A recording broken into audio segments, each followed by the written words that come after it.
before we dive into the questions and the discussion, for those of you who weren't with us previously, I'd like to start off just by having you share your name, where you're from, and then why you wanted to be a part of this discussion today.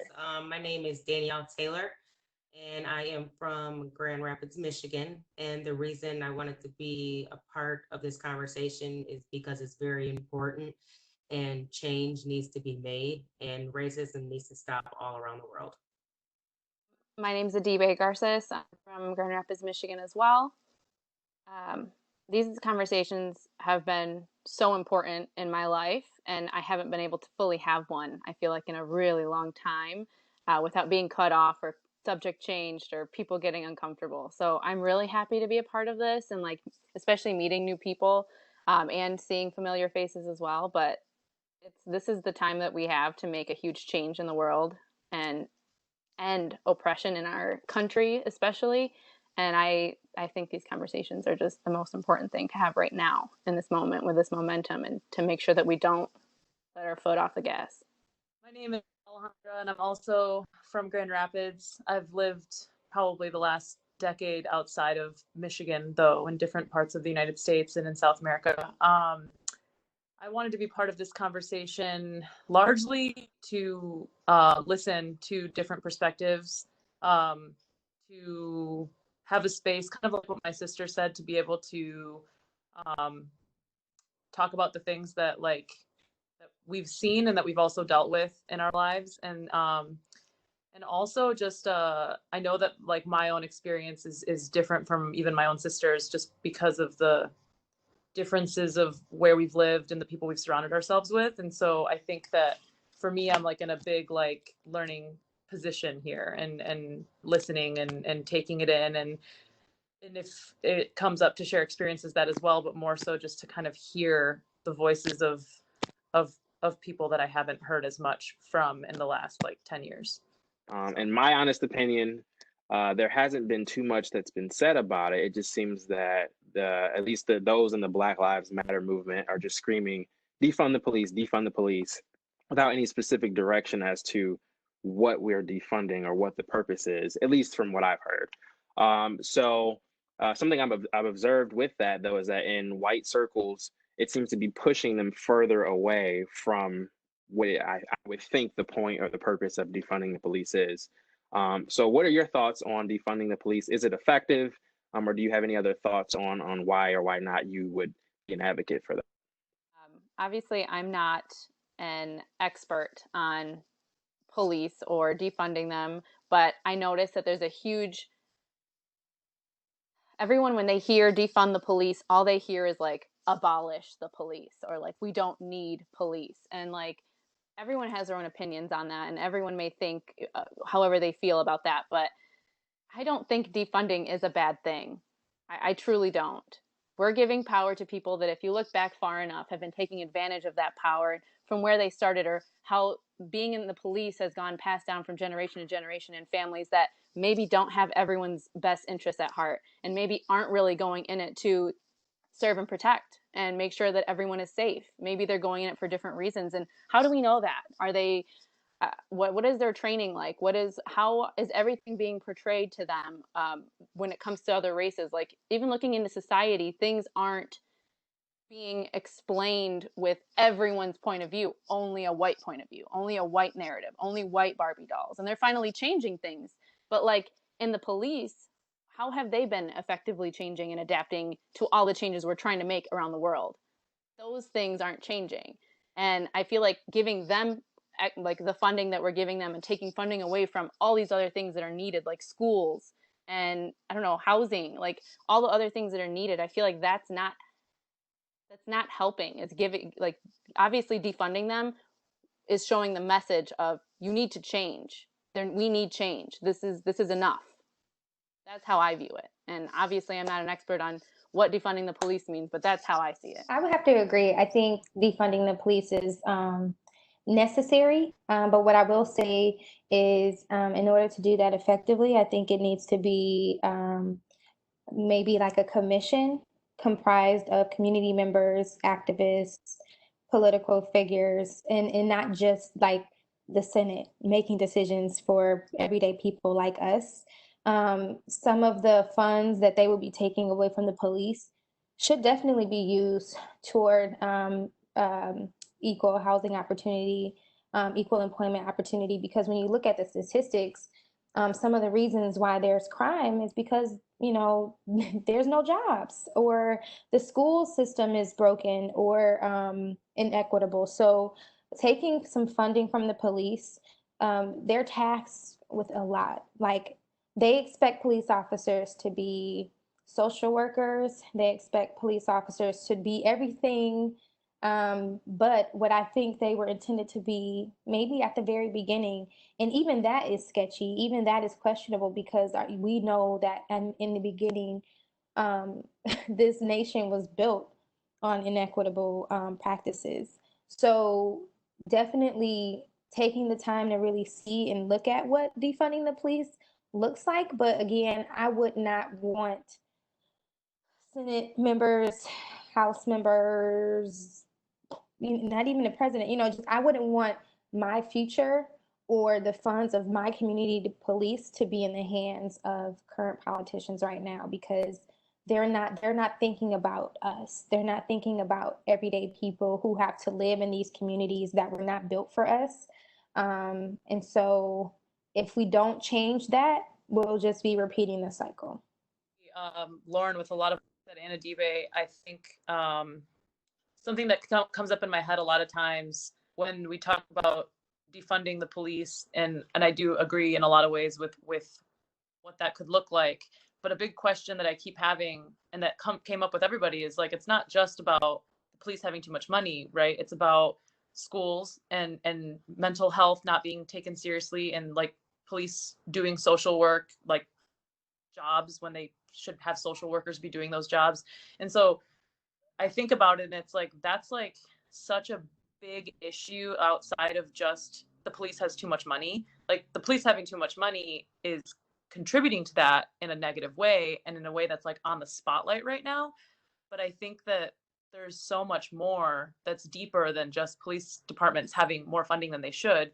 And I think that Lauren made a really good point about, like, the people we have in positions of power right now are the way the system is like set up to function, is that they're the ones that make the decisions on how those systems would be changed.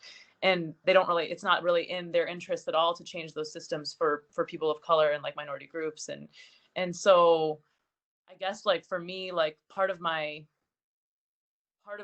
stress with all of these things is trying to determine, like, what is the answer. Like, defunding the police would be a step in the right direction, I think, but there's so much more than just that needs to be defunded. Like, there are other institutions within our communities that also need to be defunded, in order for the changes that we really want to see, like equity in housing and in schools and like food, healthcare, like all these different types of things. I think it's going to require more than just defunding the police. And so I guess that's my 2 cents. I'm not sure. I don't know what the answer is. I just know that I think defunding would help. But I know that there's much more that also needs to be defunded for it to fully work, I think. But Seattle, the people of Seattle basically took over the police station, and it's like Seattle People Department, and like forced the police out of their department. And like news reports are saying, like, Seattle is the closest to being a lawless, like a lawless state. And so I think that's really interesting. I know it has nothing to do with defund the police, because at the end of the day, they're still getting paid. The money's still there. But I think when people think about defund the police, they think about, well, who's going to protect us.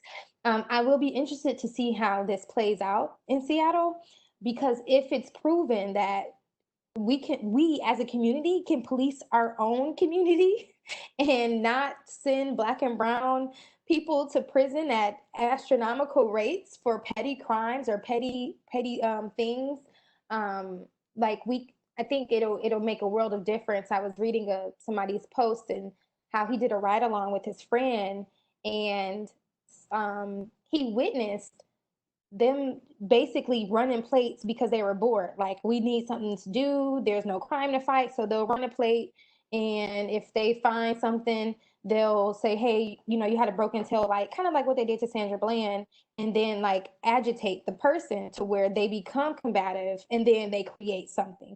So he made a post like, I sat there and watched them, and the guy that they arrested at the time was in the car with his wife and kids, and they took this man to jail, all because like they provoked the situation, like they as in the police. So I would be interested to see how that plays out.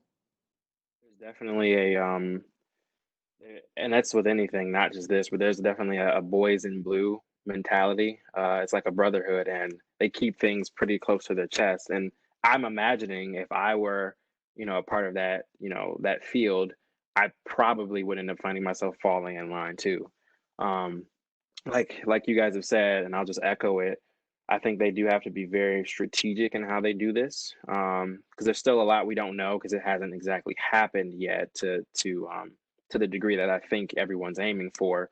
But we kind of have to be strategic about it, because are we defunding, to keep officers from being where they don't need to be? I even read something about discussion of defunding, which could potentially limit their equipment, which is not what we want. We don't want that to happen. Um, if there's a case where a social worker, for example, could address or tend to an issue as opposed to a police officer, then great, because it seems like they would be more qualified to do that type of thing anyway. So it's interesting though, because this is something that is obviously being driven right now by the Black Lives Matter movement, but it's something at the end of the day that will impact everyone, whether you're Black or not. So like you said, I think there's a lot to be learned about this issue, but definitely a need to be strategic about how we go about it. The conversation or discussion about race and racism it's a tough conversation for everyone, but particularly for a lot of white individuals, um, it's an uncomfortable conversation. And the question is, I want to know, why do you think, or what's your opinion on why the conversation about race or racism is so uncomfortable for those who would consider themselves not racist? I understand it's a touchy topic, it's a touchy thing to discuss, but there are individuals who consider themselves not racist, yet have a very hard time discussing it, addressing it if they see it, so on and so forth. So what are your thoughts on that? From my perspective is that usually what I see is when it comes to people that are all type of different races, racism is a difficult conversation, period. But when because I've been to a few of some of the movements, and it's all races down there. So maybe people just express themselves differently. Maybe some people just don't know how to deal with it when it comes up. But I have seen a lot of people, different races at the protests. And I think that's just a really beautiful thing. So, I mean, however you can express yourself is how you can express yourself. That's just my take on that. White fragility.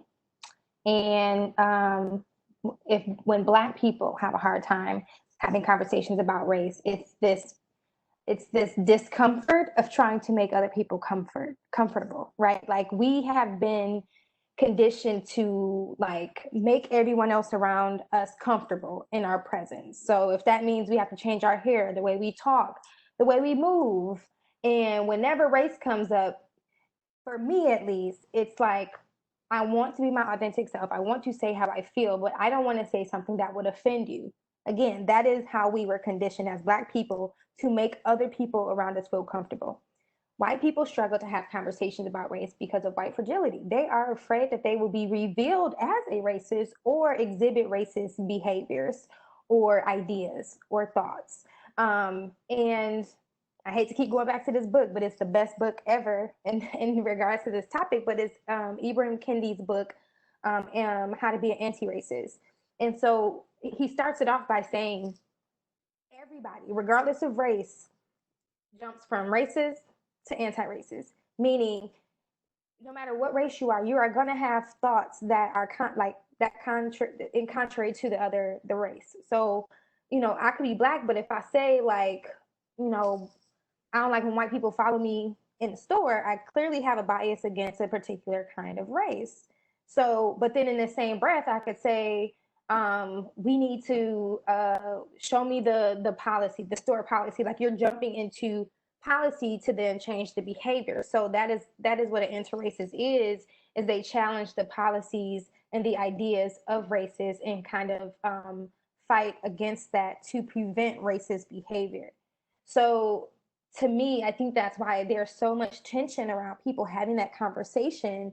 But to Danielle's point, different people express things differently. And I think that we just have to be open to the different ways of expression. Because in school, I mean, you kind of really only are taught one way, right? It's how you communicate, like what comes out of your mouth, and then like what you present, like, so, your body language and everything. Very seldom do they teach you to accept other forms of art, whether that's drawing, it's painting, it's poetry. The only way you are fully you fully understand those different forms is if you yourself call yourself artistic, right? If you're in that field, then you understand that is a form of communication. But if you are like black and white and you like art is like this gray area, you're not going to understand people who speak and communicate through artistic avenues. So I think we just have to be more understanding of other people's form of expression and way of communicating. And then understand that we're not perfect. Everybody's going to say the wrong thing at a certain point, but you only know it's wrong when you say it and somebody corrects you. You know what I'm saying? So you just have to take that chance and engage in the conversation. And then at that point, you'll be able to know, like, oh, I said something about her hair yesterday. Like, I can't say that this time. Like, but you wouldn't know if you just shut your mouth and keep all of these stereotypes in your head, right? So I would just say that I guess people who consider themselves to be anti-racist or not racist, I'm automatically thinking white people who consider themselves to be allies or not, and not even that. Or people who just says, oh, I'm not racist, and they get uncomfortable talking about race, maybe because the white privilege that they still do have, and they may feel guilty about that, them benefiting from white privilege, or the fact that they may not have to go through that. So a lot of times they may not know what to say or how to react or how to respond. So I guess along the lines of the white fragility thing. I think white privilege is such a big part of the discussion of racism, and I think it's what makes it so uncomfortable, just like you said, because, like I said the other day, in this country, there's almost like this unspoken rule, and depending on who you're talking to, it's definitely spoken. But white is the standard by which everyone has to measure up to. And that's not just black people, that's any minority. That's everyone else, essentially. So I think white privilege is certainly a big part of why that conversation is uncomfortable for a lot of individuals. But like I think Lauren kind of touched on it, black people, even sometimes, certain black people, I think, have a hard time having a discussion. But I feel like it's the ones or the individuals who don't necessarily stand where we stand. A lot of times, I think it could be that token black friend that is somehow in a white circle that might feel that way as well. So it's definitely a tough conversation, but I do think that white privilege certainly plays a big part in that. They may feel uncomfortable because, one, like Lauren said, they have to acknowledge like their own bias, because everyone, I feel like, at some point has a bias towards someone else of a different race. So, and then it also forces them to think about the people that they're surrounding themselves with, because even though they might not be racist, their friends or like their family members, they may have like exhibit like racist or tendencies or actions. So that may be coupled with like them feeling guilty, and also the guilt of them thinking back to not only like their immediate family now, but also like their ancestors and what they did. So it might just be like the combination of all of those things that makes them feel uncomfortable. Something that Lauren brought up in our first conversation about how in these discussions, in these conversations, you might find out that your spouse, it might be a little different than what you anticipated, when you first met them, or you might find out you have other people in your inner circle that don't exactly align with your beliefs on this particular issue. And sometimes people just avoid that because it's easier to avoid that discussion or the reality that you might need to cut ties with this person simply based on how they view other human beings. So that could certainly be a part of it as well. Kaylin said the token friend, like the token Black friend or the token Latina friend, or sometimes even like the token female and like a diversity hire. Like those people also struggle. Like I've struggled in conversations about about sexism in the industry that I work in. Because as a female in that industry being hired, it's like I want to be careful what I say because like I was given this opportunity and like that's the opposite of sexism, you know what I mean?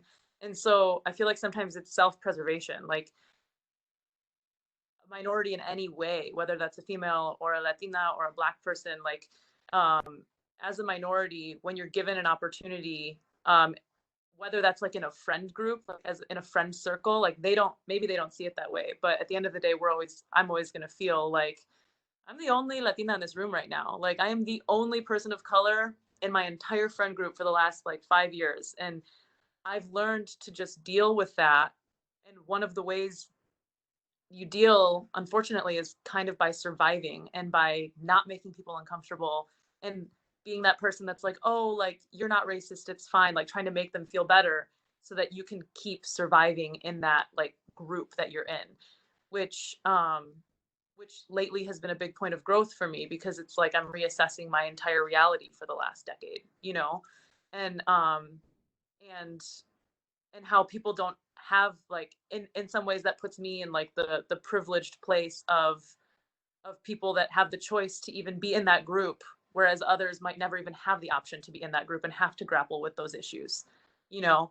But it doesn't take away from the difficulty that comes along with it still. And so I do think that it's both from people not wanting to sacrifice the things that they would really have to sacrifice if they wanted to live by their word of being anti-racist, and then also people that are benefiting from ignoring the subject because they have like made it into this little middle ground of survival by not talking about it.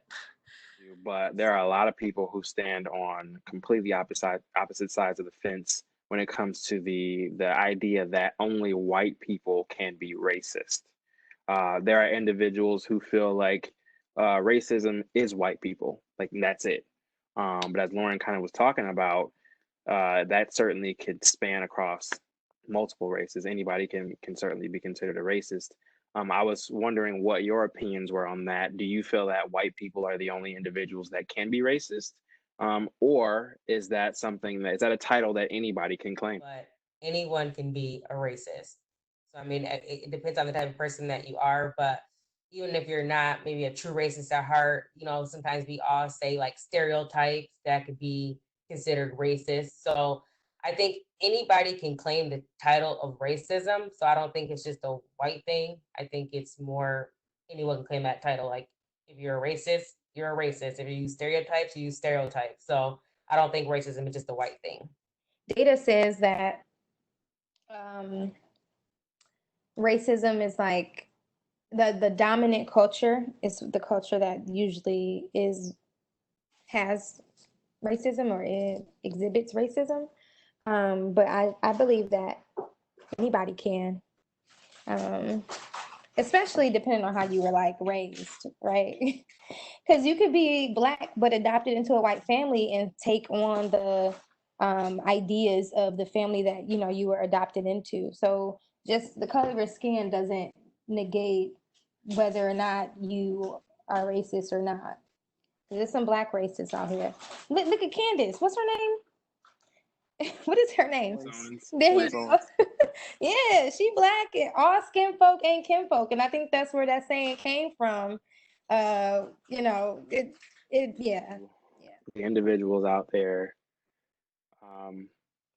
'Cause I even recently heard today a white person say, like, all right, enough already. We get it in terms of, the Black Lives Matter movement, in terms of um, things like this, like the discussions that we're having. Their response to this is enough, enough already. Um, so coupling that with the idea that it's probably those same people who feel like be glad you have a Black History Month or whatever represents your minority, or they feel like affirmative action is enough, or in certain organizations you have your Black empowerment groups or resource groups for those who are Black or other minorities. But coupling those thoughts, what is your response to a person who feels that way? I would say, why do you think we have these things? Why do you think that these things exist? Why do you think we need a Black Girls Rock? Why do you think we need Black Lives Matter? Because time and time again, this country has basically been stepping on our necks. They've been telling little Black girls that they're cockroaches. They've been treating little Black girls like they're nothing. Um, and like why do you think this exists? Is basically what I would I feel ask. like somebody trying to say that this is enough, they have a privilege of their own to even be able to say that this is enough, because obviously they don't have any oppression experience. They've never probably experienced anybody being racist towards them or had anything not given to them simply because of what they look like, where they come from, or questioning where you were born. Like, there are just so many things that go into it. And when people try to say, like, that's enough, I don't want to hear anymore. And it's like, that's your privilege to not hear anymore. That's your privilege to ask to stop the conversation or to change the subject. Like, some people, that's all they can think about. And every day they wake up and they just want to have this conversation and want to make some changes and want people to listen to them and want people to understand a different perspective. And it really gets to me when people try to stop this whole movement. This is not something new. This is not something like this has just been adapting through society. They've been hiding it through different loopholes for 400 years. And now there's just more people that they're adding to this group that they want to keep stepping on and taking advantage of and try to make us feel like we have to shut up and stop talking and stop sharing our stories or our frustrations with the way society is. So I guess my take on that is, how can you say enough is enough when there's clearly still a problem? Like, for instance, with the George Floyd case, the cop was putting his knee in his neck and was being recorded and didn't stop. So clearly there's still a problem because he was comfortable doing that, even being recorded. So it's just like sometimes these racist cops, they get away with so much. And like ADIBE was saying before, like they get so much, it's been tolerated for so long. So how can you say enough is enough? Like, that was one of the main things that stuck out to me, is that not only was it horrible that he had his foot on his neck, but he was being recorded and he didn't stop. So obviously him doing that, he was comfortable with it. So I mean, I know we feel enough is enough, but our enough is enough is different than their enough is enough, because our enough is, we're tired of this happening and we need to see change. And their enough is, well, we're tired of talking about it. But we have to keep talking about it until change is made, period. I agree, because 100%. in the same breath, um, as quick as they can say, like, we get it, that's enough, like, you can stop talking about it now. As quickly as they can say that, just in the last, week and a half, there's been a couple other articles and reports and stories that have come out about individuals who have died literally in the same fashion. Excuse me, I apologize, I don't remember their names offhand, but there was an individual who was advising authorities that he could not breathe, and the response was, "I don't care, or you can breathe just fine." And what happens? That individual dies. A few days ago, or maybe within the last week, an individual was hung with a noose, um, and they ended up declaring it a suicide.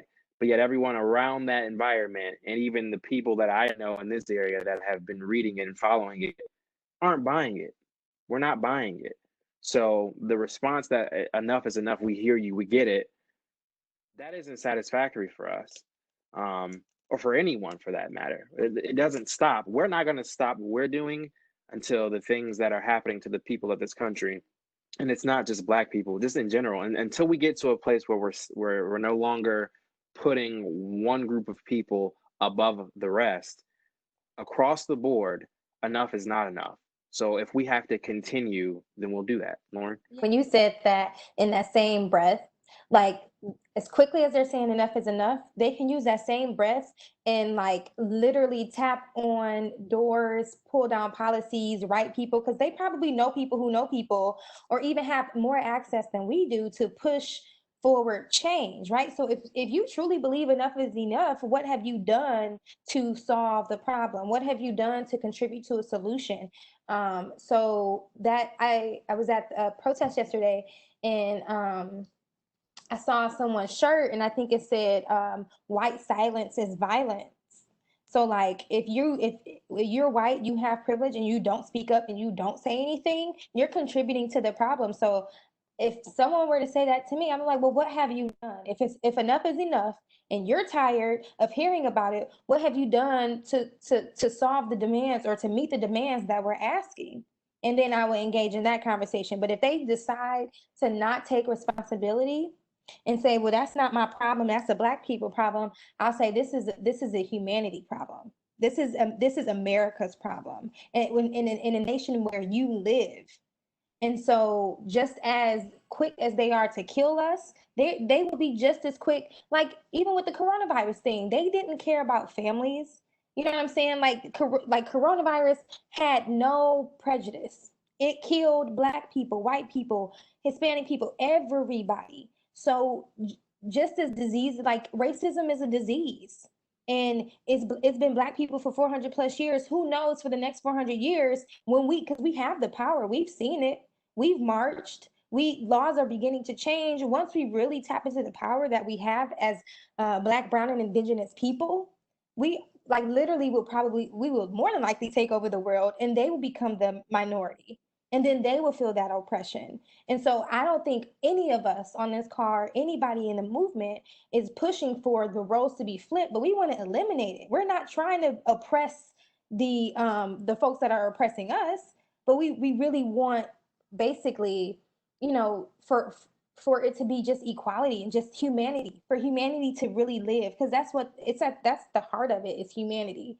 You literally think that we are worth nothing, that we're animals, that you can just kill us, and that to me is insane. We should be thankful that we're not looking for revenge. We just want equality, because that's honestly such a huge thing for people to focus on. And so many will probably see that like as a threat and get scared and all these things. But it's like, just take a step back and listen and look at it. Look at it from a different perspective for like a second. 400 years. And after all this, 2020, people are still feeling the same way. Things are still being happening. Everything is still the same. Like there's literally people in cages right now, getting killed, being raped, being murdered on the streets by police. Like what has changed? Like what has changed?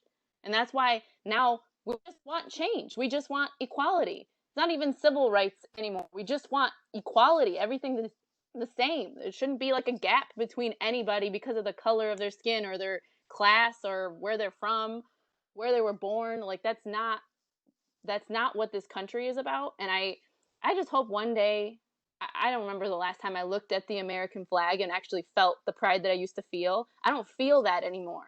And it's sad because I used to love the 4th of July, and I love my country. I love this country. I hate how it makes me feel now.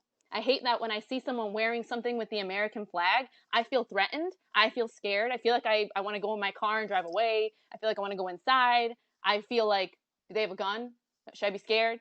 Do I need to leave? Like, I shouldn't be feeling that way. Kids shouldn't be feeling that way. This is not how we want to bring up our next generation. And things need to change now, because we need to start feeling all the same protection under that flag that everyone is flying and wearing. And yeah. Now the American flag feels like the Confederate flag to me. It's so weird. Like every time I see it, I'm just like, okay, because I don't feel pride in the American flag, because I'm like, this country It ain't for me. Like, yeah, it showed me time and time again it's not for me. And, everyone who is sporting the flag, has those, I- the same ideas as the people who would sport, the American flag. They're people who, hold on to their white privilege. I was gonna say that, like the people who say enough is enough. Um, Back to what DB was saying, it is that white privilege. It's the white fragility. The people, those people are tired of being reminded about their white privilege. They're tired of hearing how wrong their ideals are, how wrong their way of thinking, and the way they grew up, their family's way of thinking. They're tired of hearing that. So that's why they're screaming that out. Enough is enough. Same crowd of people that scream out, respect the flag, respect the national anthem, all those things, right? But at the same time, what those individuals need to understand is there's a reason why we're taking a stance against that, or why people would kneel and, do whatever you want to do, however you want to do it, respectfully, of course. But people need to understand that if you do your research and if you really understand the history of this country, that flag was not for us. That anthem was not for us. So you can't get upset if you do your research and find out exactly why people are against it. And the individuals that kneel or protest the flag and or so on and so forth, they're not doing it to disrespect America in the way that people feel like we're disrespecting America. It's to take a stand against everything that's happening to us and people that look like us and the people around us. So if you're so pro flag, then maybe you need to do your research and figure out why we're so against it, before you say that you've had enough or enough is enough, because we've been saying that for ages. I saw a post that said, I think it was on Twitter. Somebody tweeted, they really had every morning, every single morning, pledging allegiance to the to the flag. Now that sounds crazy. Like when I think about it, I'm like that really is crazy. I'm glad they're not making people do that no more. These kids.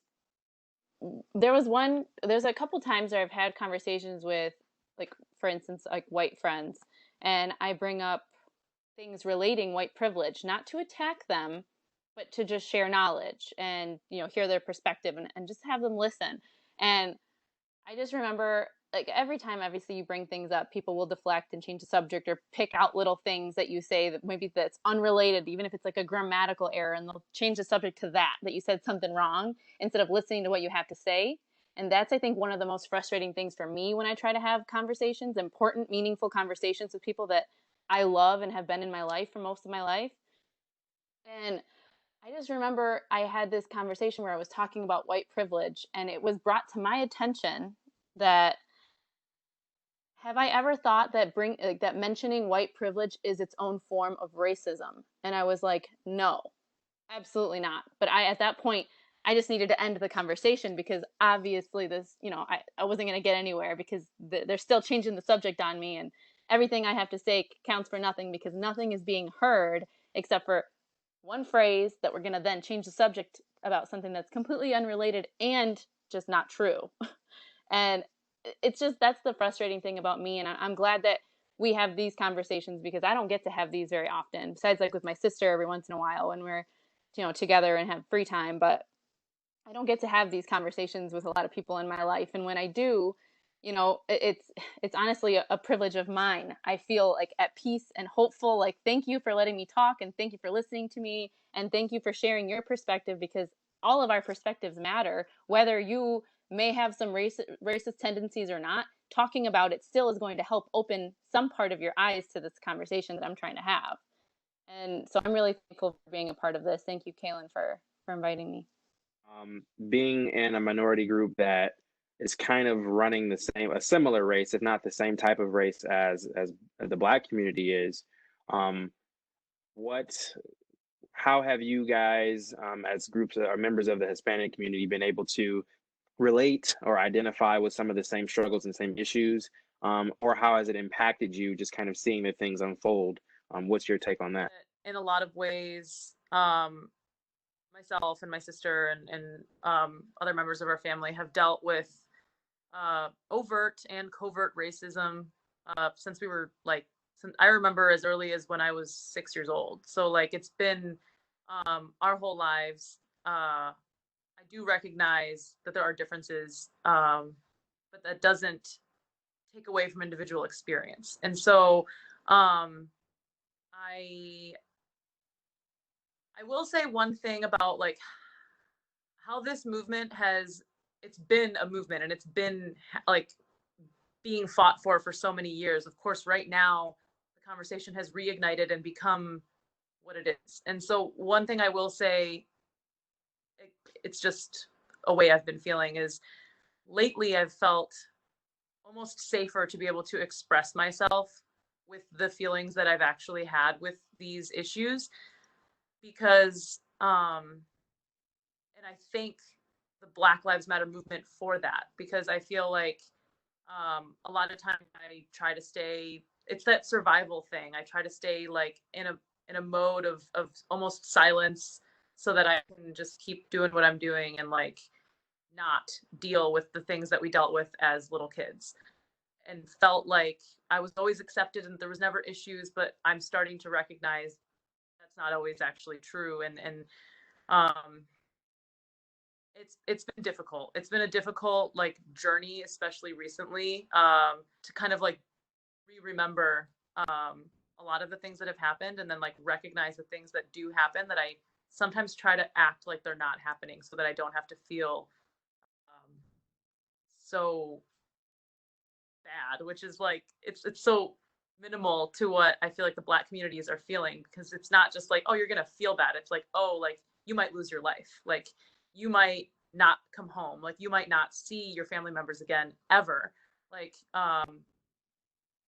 our family's immigration battle throughout our lives. Our dad was deported last year, and it's devastating for our whole family. Like it's completely turned our lives upside down.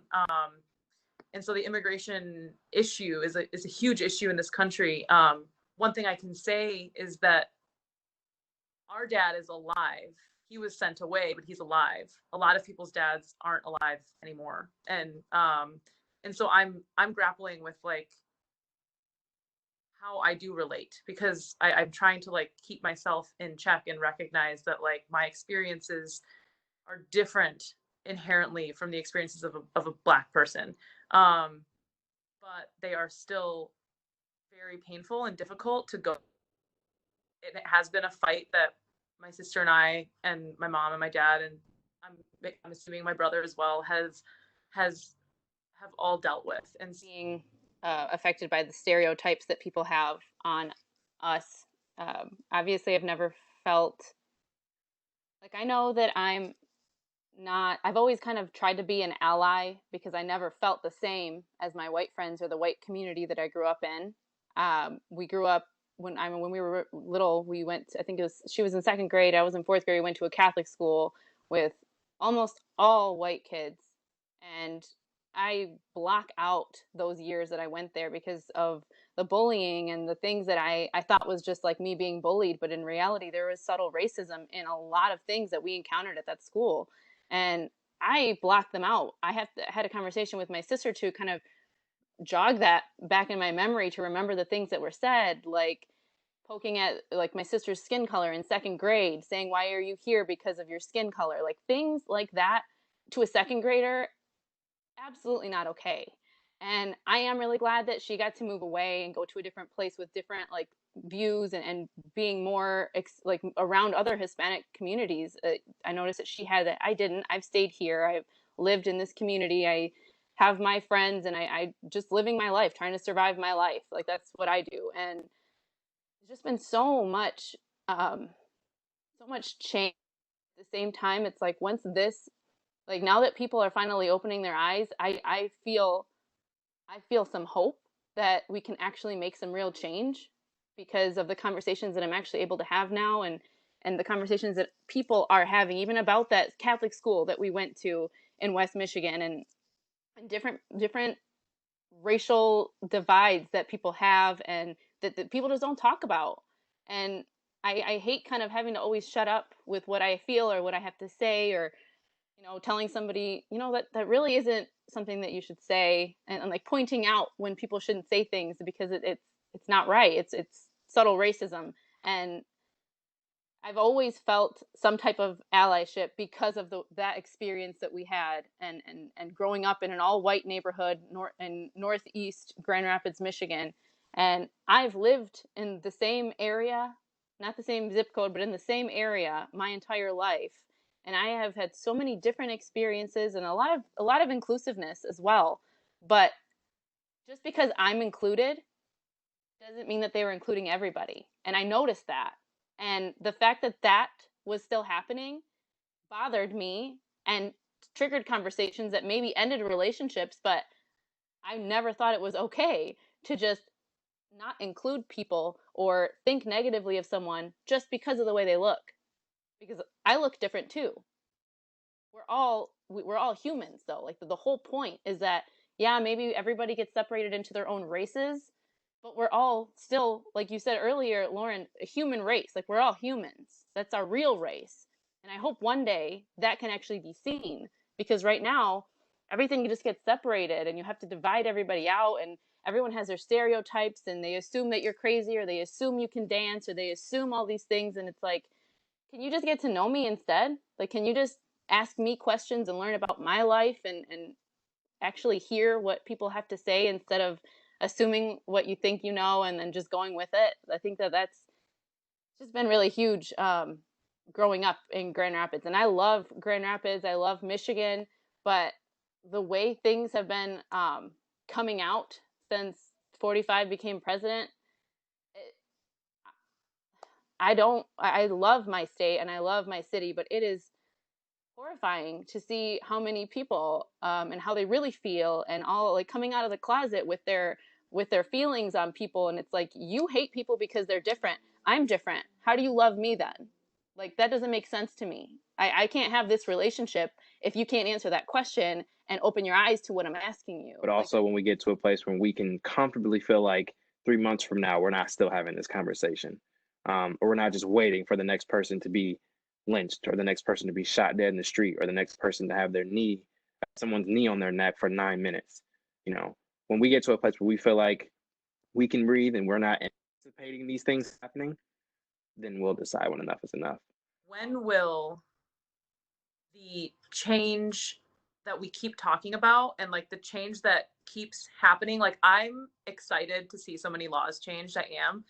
I'm slightly distrustful. I forget the word I'm trying to use, but I'm like kind of just like, is that real? Because the reason, yeah, I'm skeptical about it, because I'm just like, when are we going to see that being enforced? So, and then we get more skeptical, because we're like, who would it be that would enforce these law changes? Oh, it's the people that we're protesting against. It's just like, okay, so we've always relied on law enforcement officials and police officers and like judges and lawyers to be the ones to defend the rights of the people in this country, and to protect and to love and to serve the community.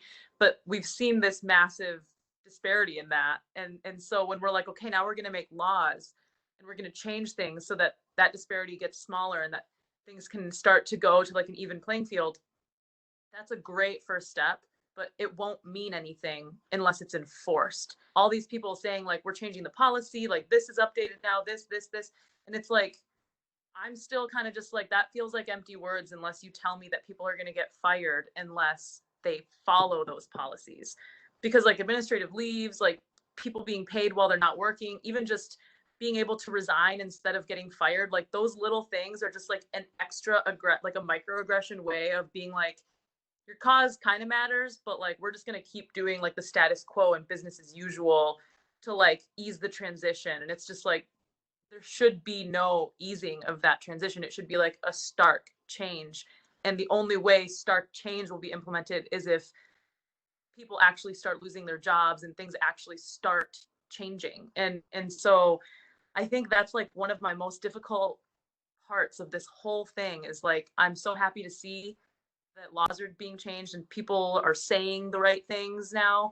But I feel like once the spotlight's gone, I mean, the spotlight isn't even gone. Kaylin just said it, like in the last week, there's been like at least 5 cases of Black people getting killed unjustly, like by police. And I watched them and I was like, wait, this has to be from before. This can't be happening after what's been on the spotlight. And it's atrocious because in fact it is still happening after it's on the spotlight. And it's just, that is the telltale, like that's the telltale, like of course it's not enough. Like nothing's changed yet. Like the officer responsible for George Floyd's death had 18 complaints against him. And I'm not saying they were all race involved. I don't know that for a fact, but I'm sure the information's out there. But 18 complaints. How many does it take to figure out that there's an issue? And someone said earlier, if he's at least not on the street, then he needs to be behind a desk. I'm sorry, but his needs to be out of here, period.